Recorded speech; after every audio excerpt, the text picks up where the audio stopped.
this is just going to continue, unfortunately. And since we're talking about RFK, remember that he also ties vaccines to a widely already debunked for decades myth that autism is caused by vaccines. And just this week, you see that he's also planning to go after students who rely on psychotropic drugs, neurodivergent students, students that are being treated with antidepressants for mental illness. Not just students, everyone. They're going after antidepressants now. So it's not lost on me that there's that connection as well to him trying to link vaccines to autism.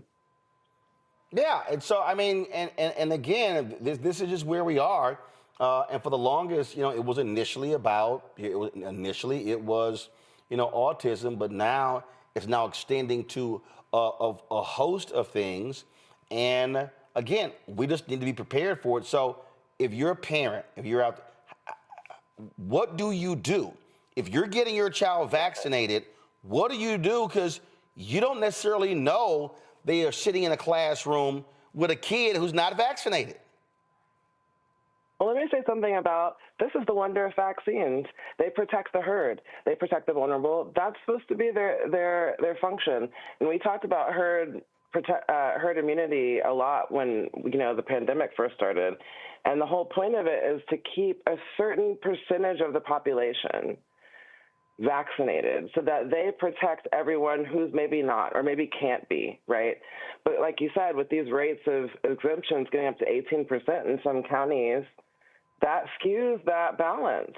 And so outbreaks are able to happen whenever people come around. Now, let me say for measles, mumps, and rubella, but particularly for measles, anyone who's been vaccinated against that and has had their full course, first dose is typically given to babies around 12 to 15 months, and the second is usually 4 to 6 years old. So if you've had those, you're good for the most part. Now, if you're not vaccinated with measles in particular, highly contagious. This is why it's doubled in a matter of days. And really, they're estimating it could be up to 200 to 300 people in West Texas infected that just haven't been tested, right? And so when we talk about,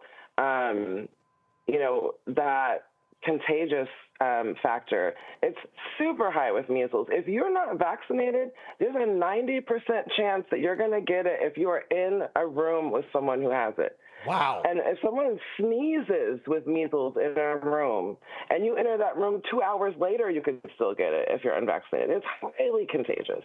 Highly, highly, highly contagious, especially in children. That's all they do. They're germ buckets. That's all they do is sneeze and cough and spit on each other.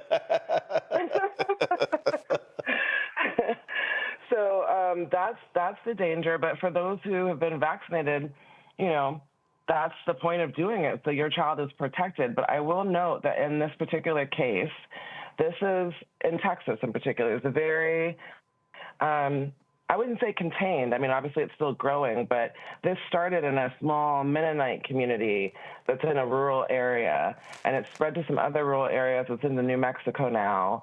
But I guess thankfully at this point, a lot of those children are not in the general urban population. So there's a chance for containment, let's say, and hopefully a lot of those other children have been vaccinated.